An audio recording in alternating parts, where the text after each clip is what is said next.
കൂട്ടുകാർക്കും പുതിയൊരു വീഡിയോയിലോട്ട് സ്വാഗതം. അപ്പോൾ നമ്മുടെ കയ്യിൽ ഇതേപോലെ സ്ട്രാപ്പ് പൊട്ടിയ ചെരുപ്പുകളൊക്കെ ഉണ്ടാവും അല്ലേ? പക്ഷേ അതിൻ്റെ ബേസ് ഭാഗം നല്ലതായിരിക്കും, നമുക്ക് കളയാൻ തോന്നാത്തത് അല്ലേ? അപ്പോൾ എന്താ ചെയ്യണമെന്ന് വെച്ചാൽ നമുക്ക് അതിനൊന്ന് ഭംഗിയാക്കി എടുത്താലോ.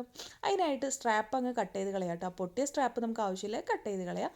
പിന്നെ ഈ ഒരു ഭാഗത്തെ ഈ ഒരു ഇത് കളയണം. അതിന് ഇത്തിരി പാടായിരിക്കും, ജസ്റ്റ് ഇങ്ങനെ കുത്തി കൊടുത്താൽ മതി. ഇവിടുന്ന് ഇങ്ങോട്ട് കുത്താം കേട്ടോ. അപ്പോൾ അതിങ്ങനെ കളയാം കേട്ടോ. ഇനി അതെല്ലാം കളയുക. ഇനി നമ്മളൊരു ക്ലോത്താണ് എടുത്തിരിക്കുന്നത് കേട്ടോ. നമ്മളൊരു ഷിഫോൺ ടൈപ്പ് ക്ലോത്താണ് എടുത്തിരിക്കുന്നത്. നമ്മുടെ കയ്യിൽ ഇഷ്ടമുള്ള ഏത് തുണി വേണമെങ്കിലും എടുക്കാം, പഴയ തുണിയൊക്കെ എടുക്കാം കേട്ടോ. എന്നിട്ട് ഇത് നമ്മൾ നീളത്തിൽ സ്ട്രിപ്പായിട്ട് കട്ട് ചെയ്തെടുക്കാം കേട്ടോ. നല്ല നീളം, എത്ര മാക്സിമം നീളത്തിൽ നമുക്ക് കട്ട് ചെയ്തെടുക്കാൻ പറ്റുമോ അത്രയും നീളത്തിൽ കട്ട് ചെയ്തെടുക്കാം കേട്ടോ. അല്ലെങ്കിൽ നമ്മൾ കുഴപ്പമൊന്നുമില്ല, ഒരു നീളം കറക്റ്റ് നോക്കിയിട്ട് ചെയ്താൽ മതി. ഇനി ഇതിൻ്റെ സൈഡുകളൊക്കെ നമ്മൾ ഉരുക്കി കൊടുക്കുകയാണ് കേട്ടോ. സിന്തറ്റിക് ആയതുകൊണ്ടാണ് നമ്മളിത് ഉരുക്കി കൊടുക്കുന്നത്, അല്ലെങ്കിൽ നമുക്ക് തയ്ച്ചു കൊടുത്താലും മതി കേട്ടോ. കോട്ടൺ ആണെങ്കിലും ഒന്ന് മടക്കി എടുത്താൽ മതി കേട്ടോ. ഇനി അതിന് ശേഷം നമ്മളിതാ 3 കൂടെ ഇങ്ങനെ കെട്ടി കൊടുക്കുകയാണ് കേട്ടോ. കെട്ടിയതിന് ശേഷം നമ്മൾ മുടിയൊക്കെ പിന്നില്ലേ, അതേപോലെ ഇങ്ങനെ പിന്നി കൊടുക്കുക കേട്ടോ. ഫുള്ളായിട്ട് പിന്നി കൊടുക്കുക. ഇനിയിപ്പോൾ നിങ്ങളുടെ കയ്യിൽ ഇങ്ങനെ നീളത്തിൽ തുണിയില്ലെങ്കിലും കുഴപ്പമൊന്നുമില്ല, ഒരു സൈഡിന് വേണ്ടിയിട്ടുള്ളത് എടുത്താൽ മതി. ഇനി ബാക്കിയുള്ളത് കട്ട് ചെയ്തിട്ട് ഇതാ ഉരുക്കിയാണ് നമ്മളിത് ഒട്ടിക്കുന്നത് കേട്ടോ. അപ്പോൾ ഇത് സിന്തറ്റിക് ആയതുകൊണ്ടാണ്, ഇല്ലെങ്കിൽ നമ്മൾ ഗ്ലൂ അപ്ലൈ ചെയ്യാം. ഇനി നമ്മൾ ഓപ്പോസിറ്റ് സൈഡ് അതിങ്ങനെ ഓപ്പൺ ചെയ്തിട്ട് അതും ഫുൾ മെടഞ്ഞിട്ട് സെയിം പോലെ തന്നെ ഒട്ടിച്ചു കൊടുക്കുക കേട്ടോ. അപ്പോൾ ഇതാ ഇതേപോലെ നമ്മൾ വലിയൊരു സ്ട്രിപ്പാണ് കേട്ടോ നമ്മൾ ഉണ്ടാക്കിയെടുത്തിരിക്കുന്നത്. ഇനി അതിന് ശേഷം നമ്മുടെ ചപ്പൽ എടുത്തതിന് ശേഷം ഇതിൻ്റെ ബാക്ക് സൈഡിൽ നിന്ന് കണ്ടോ, ഇതാ ഇങ്ങനെ ഒന്ന് ഇട്ടിട്ട് ഒന്ന് കുത്തി ഇങ്ങോട്ട് വലിച്ചെടുക്കുക കണ്ടോ. ഇതേപോലെ വലിച്ചെടുത്തതിന് ശേഷം കറക്റ്റായിട്ട് ഒന്ന് വെച്ചിട്ട് ഈ ഒരു ലെങ്ത് എത്ര വേണം എന്നുള്ളത് നമ്മളൊന്ന് ഡിസൈഡ് ചെയ്യാം കണ്ടോ. അതിന് ശേഷം ബാക്കിൽ ഇതാ ഇങ്ങനെ ഒന്ന് കെട്ടിക്കൊടുക്കുക കേട്ടോ. ജസ്റ്റ് ഒന്ന് ഒറ്റ കെട്ടിക്കൊടുത്താൽ മതി. അപ്പോൾ ഇതാ ഇതേപോലെ ഒന്ന് കെട്ടി നല്ല ഫിക്സ് ചെയ്തതിന് ശേഷം നമ്മൾ അടുത്തൊരു എൻഡ് ഉണ്ടല്ലോ, അതും ഇതിൻ്റെ ഇതിലൂടെ എടുത്തിട്ട് ഇങ്ങോട്ട് വലിച്ചെടുക്കുക കണ്ടോ.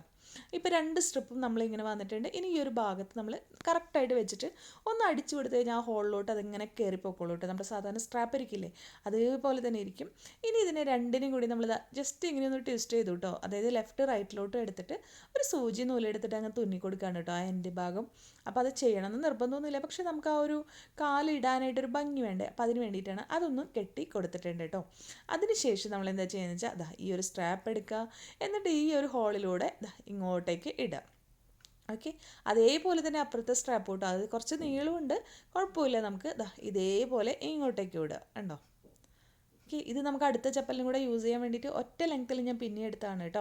ഇനി ഇത് കറക്റ്റായിട്ട് വെച്ചിട്ട് ആ ഒരു സൈഡൊന്നും തെറ്റാതെ വെച്ച് കാലിട്ട് നോക്കുക. എന്നിട്ട് ലെവൽ കറക്റ്റായതിന് ശേഷം കട്ട് ചെയ്ത് എക്സസ് കട്ട് ചെയ്ത് കളഞ്ഞിട്ട് ഇതേപോലെ ഒന്ന് വലിച്ചിട്ട് ഇതിങ്ങനെ കെട്ടിക്കൊടുക്കാം കണ്ടോ. നല്ല കെട്ടായിട്ട് വന്നിട്ടുണ്ട്. അതിനുശേഷം നമ്മൾ ഇതൊന്ന് ഉരുക്കിയാണ് ഇത് ഒട്ടിച്ചു കൊടുക്കുന്നത്. കോട്ടണൊക്കെ ആണെങ്കിൽ നമ്മൾ ഗ്ലൂ അപ്ലൈ ചെയ്തിട്ട് വേണം കേട്ടോ ഒട്ടിച്ചു കൊടുക്കുക. എന്നിട്ട് ഇത് വലിച്ച് നമ്മുടെ ആ ഹോളിലോട്ട് ഇട്ട് കൊടുക്കുക. അതേപോലെ തന്നെ നമ്മൾ എന്താ ചെയ്യേണ്ടതെന്ന് വെച്ചാൽ ഓപ്പോസിറ്റ് സൈഡും കണ്ടോ, അത് നമ്മൾ കറക്റ്റായിട്ട് വെച്ചിട്ട് നമ്മൾ അതങ്ങ് ഒട്ടിച്ച് അതായത് കെട്ടിക്കൊടുക്കുകയാണ് കേട്ടോ. അപ്പോൾ കറക്റ്റാണോ എന്ന് നോക്കണം, എന്നിട്ട് വേണം ബാക്കി കട്ട് ചെയ്യാനായിട്ട് കേട്ടോ. അതായത് 2 സൈഡിലെ സ്ട്രാപ്പും കറക്റ്റാണോ നമ്മൾ നോക്കുക. എന്നിട്ട് ഇതേപോലെ വെച്ച് ഒട്ടിച്ചതിന് ശേഷം നമ്മൾ കട്ട് ചെയ്യാതെ ഉരുക്കി ആയിട്ടാണ് അത് കട്ട് ചെയ്യുന്നത് കേട്ടോ. അപ്പോൾ ഉരുക്കും തോറും അങ്ങനെ കട്ടായി വരും കേട്ടോ, സിന്തറ്റിക് ആയതുകൊണ്ട്. അല്ലെങ്കിൽ നമ്മൾ നേരത്തെ പറഞ്ഞ പോലെ തന്നെ കോട്ടൺ ആണെങ്കിൽ ഗ്ലൂ അപ്ലൈ ചെയ്ത് കട്ട് ചെയ്ത് കൊടുക്കുക കേട്ടോ. നമ്മുടെ ചാനൽ ആദ്യമായിട്ടാണ് കാണുന്നതെങ്കിൽ ഒന്ന് സബ്സ്ക്രൈബ് ചെയ്ത് സപ്പോർട്ട് ചെയ്യണേ കൂട്ടുകാരെ. അതുപോലെ തന്നെ വീഡിയോ ഇഷ്ടമായെങ്കിൽ ലൈക്ക് ചെയ്യുക, ഇല്ലെങ്കിൽ നിങ്ങൾ ഡിസ്ലൈക്ക് ചെയ്യാം. അതുപോലെ നിങ്ങളുടെ അഭിപ്രായങ്ങളൊക്കെ ഒന്ന് കമൻറ്റിൽ പറയണം കേട്ടോ, വളരെ ഉപകാരമായിരിക്കും. ഓക്കെ, ഇനി നമ്മൾ നന്നായിട്ടൊന്ന് ഒരുക്കി കൊടുത്ത് ഇതൊന്ന് ഒട്ടിച്ചെടുക്കുന്നുണ്ട് കേട്ടോ. അപ്പോൾ എല്ലാം കഴിഞ്ഞപ്പോൾ നമ്മുടെ ചപ്പലിവിടെ റെഡി ആയിട്ടുണ്ട് കേട്ടോ. നല്ല രസമുണ്ട് കേട്ടോ കാണാനായിട്ട്. അപ്പോൾ ഇതൊന്ന് നമുക്കൊന്ന് കാലും വിട്ടിട്ട് നോക്കാം അല്ലേ, എങ്ങനെയുണ്ട് നോക്കാം കേട്ടോ. അപ്പോൾ ഞാനിതിങ്ങനെ യൂസ് ചെയ്തിട്ടുണ്ട് കേട്ടോ, നന്നായിട്ട് തന്നെ ഇരിക്കുന്നുണ്ട്. ഇത് ജസ്റ്റ് നമ്മൾ പുറത്തോട്ട് ഇറങ്ങുമ്പോൾ ടെറസിലോട്ടൊക്കെ പോകാൻ വേണ്ടിയിട്ട് ഞാൻ ജസ്റ്റ് പുറത്തോട്ടേക്ക് വേണ്ടിയിട്ട് യൂസ് ചെയ്യുന്ന ചപ്പലാണ് കേട്ടോ. അപ്പോൾ അതിൻ്റെ സ്ട്രാപ്പ് പൊട്ടി, പക്ഷേ ബാക്കി ഭാഗങ്ങളൊന്നും ഒരു കുഴപ്പമില്ല. അപ്പോൾ ഞാൻ ഇങ്ങനെ ഒന്ന് ട്രൈ ചെയ്ത് വയ്ക്കാമെന്ന് വെച്ചു കേട്ടോ. അപ്പോൾ ഞാൻ ഇത് ചെയ്തിട്ട് വീട്ടിൽ ഹസ്ബൻഡിനെ കാണിച്ചെടുത്തപ്പോൾ ആളും പറഞ്ഞു കേട്ടോ, കൊള്ളാലോ ഐഡിയ എന്ന്. അപ്പോൾ അങ്ങനെയാണ് ഞാൻ വീഡിയോ ആയിട്ട് ഇട്ടത്. അപ്പോൾ എങ്ങനെയുണ്ട് വീഡിയോ?